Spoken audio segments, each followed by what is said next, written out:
辣到你怀疑人生，真的。这个就是赶我们差点丢掉的东西。这道菜做的有水平。Hello， 大家好，我现在在北京的北五环去探店学习一家川菜馆，叫峨眉酒家。这家店在北五环，大家跟我去看一下。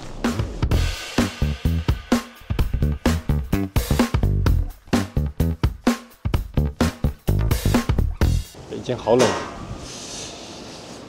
哎，这是自动的吗？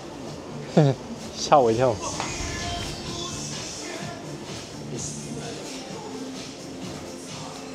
现在有饭吃吗？没人理我。你好，有饭吃吗？3位。3位这边来。别擦了，别擦了。就这里吧。来客人。服务员点菜，宫保鸡丁是特色菜啊。对，招牌菜。好，点一份。峨眉酒家不是川菜吗？是啊。川菜有烤鸭。有啊，咱们是京味的。京味川菜。点一份麻婆豆腐，再点个鱼香肉丝，加个水煮牛肉。有没有什么素菜？ 豌豆尖吧。它这一本菜单特别厚，1、2、3、4、5、6，大概40页，菜很多。这个菜单做得很好。这一本菜单做起来最少要1000块钱。这个面积进来的时候看1楼大概有几十张台，然后它这个店看起来采光非常好，这一面全是玻璃进来的。好，坐等上菜。他们现在在吃工作餐。他们打包外卖的。嗯。 外卖的，我去问一下。我还以为他们是在吃工作餐呢。水煮牛肉这么快就上，尝一下水煮牛肉，这一份99，一端上来就闻到一股辣椒面的一股香味。先加旁边的一块，这看得出来上面挂了很厚一层姜。你知道这个肉为什么是折起来的吗？这是因为这个肉较早之前腌好了之后放在冰箱，拿出来了之后呢，没有抖散。 这一片再加上又大，所以就直接是下锅的。它这中间这个姜是粘起来的，打开了之后呢，这中间是这样子的，看到没？是这样子的，尝一下。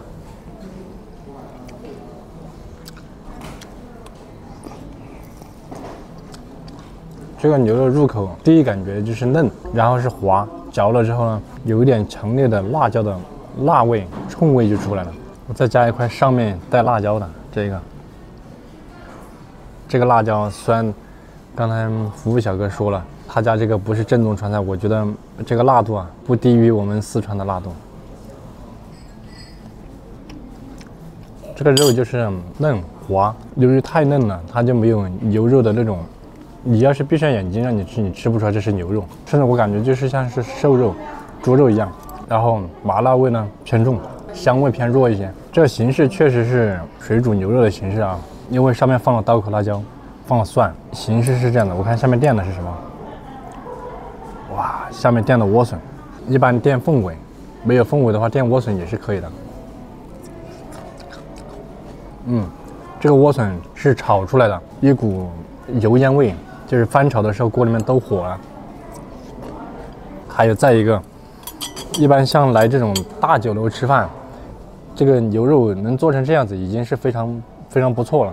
我跟你说为什么啊？这个菜单就有40页，然后呢备的菜相当多。水煮牛肉一天备个10份20份，有的时候卖不完。但是你备少了吧，偶尔的时候客人又点的多，这个备菜开单是最不好开的。水煮牛肉的话，能够控制在开1次单，卖2次，卖2天，这已经非常不错了。不太可能像我们水煮鱼一样，因为鱼它是活的，在鱼缸里面，你任何时候拉出来。 宰杀烹饪它都是鲜活的，这里大概3、4两的肉的样子，分量可以。你看这个刀口辣椒在上面都没有撒到一坨了，这个得多厚一层啊？你看，这个刀口辣椒它是撒到一坨的，其实不应该撒到一坨，应该把它铺均匀一点，铺均匀一点才有味道。这撒在一坨的话，就会导致我夹到一块这种肉啊，吃下去能辣到你怀疑人生，真的。我觉得这个就是有一点点做的不到位的地方。好，下一道鱼香肉丝。 这道菜呢，看得出来配料哈，用了笋和木耳，还有上面撒了一点葱花。这道菜其实葱花不应该撒在上面啊，一般都是小葱白炒到里面，才有葱的香味。以前学的是我们的老师教我们啊，这道菜炒出来的是油可以吸出来一点点，但是有一个时间，必须是5分钟以后油才开始吸出来，刚上桌的时候油不能超过1颗米的距离，也就是这么长吧，像这样子比较 OK。那这边的话，油一端上来就淌出来了。好，尝一下，这个肉丝切得很标准，你看，切得非常标准，这是手工切出来的。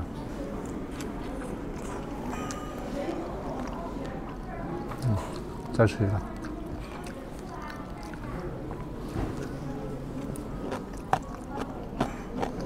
还是同样的问题，这个肉就是提前一大盒码出来，炒的时候抓一点出来，称好分量，拿过来下锅再滑炒。配料非常的传统，很四川，肉丝比较滑嫩，再就是它的咸甜酸这个味道调得非常柔和。它唯一有一点缺点就是没有特别突出蒜、姜、葱的味道。如果再突出这个味道的话，那这道菜在我心目中它就是毕竟在外地嘛，能够吃到的相对来说更加有四川味道的一个鱼香肉丝。然后这道菜售价69，也是我目前为止吃过最贵的一道鱼香肉丝，69块钱了。如果说一般苍蝇馆子的话，就是30多块钱，30多到40多，50以下比较合理。但是出现在这个地方，毕竟又是首都嘛，再加上它这个装修设计的非常好，氛围感比较强，环境把这道菜拉到69，我觉得定价比较合理，没有问题。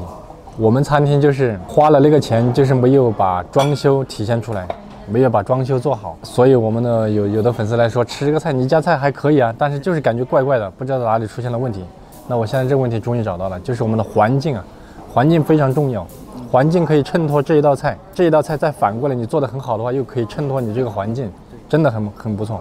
100分为满分的话，在外地的话，我觉得这道菜已经达到80分了。第3道菜他家上的是素菜豌豆颠，39块钱。豌豆颠在我们四川必吃的一道菜，我先尝一口我就知道是不是四川来的。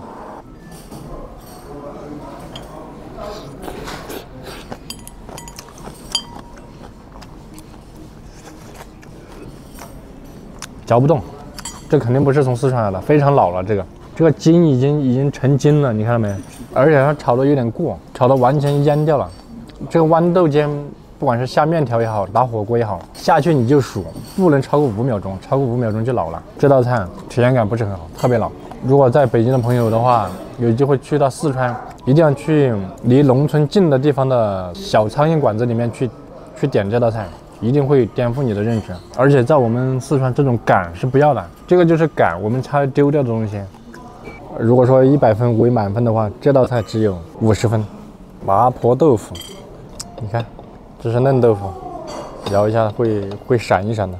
这盘子不深啊，它做的造型挺好看。先尝一口豆腐。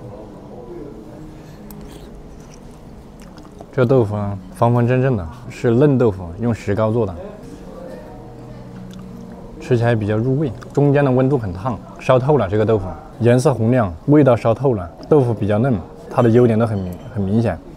有一个问题就是，有可能是在北京啊，麻味不够，因为我们店里面也有很多粉丝过来吃，有的人说很麻。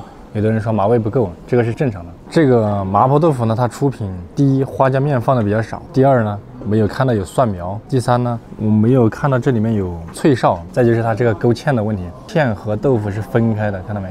我尝一下这个芡的味道啊，这个芡还有点嚼劲，这个芡我感觉是用的红薯淀粉勾的芡，麻味都在芡里面，辣味也在芡里面。然后这样子有个问题，就是这个豆腐放久了它会出水，芡、油、豆腐几个东西都是分离的，就是手法上的一个问题，味道还是不错的。好，看下一道，招牌菜宫保鸡丁。哎，你看宫保鸡丁其实跟麻婆豆腐是一个道理，你看它就把这个芡是勾在这个鸡丁上面了，这宫保鸡丁就跟豆腐完全不一样了，因为尝一下，这鸡丁是用的鸡腿肉做的，不是用的鸡胸，吃起来口感呢不会发面，它有弹性，有嚼劲。你看，这是里面的鸡纤维，它入口的时候也是很弹牙、很嫩。第一感觉就是甜，第二感觉是吃到一点点料酒的味道，第三感觉是吃到葱的味道，最后有一点点胡辣的感觉。这个应该也是相对来说走出四川了之后做了一些调整，就整体的感受偏甜，肉很新鲜，腌的不错，炒的也不错，特别是这个芡把这道菜包裹的非常好。试一下花生米，花生米很脆，它这个芡做法勾得很好，但是调味呢偏甜口，但是整体出品这道菜是很正宗的。味道的话是做了调整，这道菜做的有水平，我比较喜欢。然后麻味为什么比较小呢？它用的是这个红花椒，红花椒它主要是椒香味，不在于麻味，花椒的香味比较浓，麻味比较少。好，别的没什么了，大家一起吃饭。好，现在我们去买单。这边油是299。299。对。哦，现在我们饭已经吃完了，我们总共消费是299，三个人人均消费100块钱的样子。他家的菜呢，手法和出品都比较川菜，但是呢，味道是经过了本土一些改变，特别是宫保鸡丁会偏甜口一些，其中有一道菜，豌豆颠偏老，嚼不动，杆太多。然后第二个就是麻婆豆腐勾芡勾得太急，它就一坨一坨的，这个体验感不是特别好。如果你正好在附近，或者是说你准备去首都机场坐飞机，那在这里来吃上一餐还是一个不错的选择。好了，本期视频到这里，拜拜。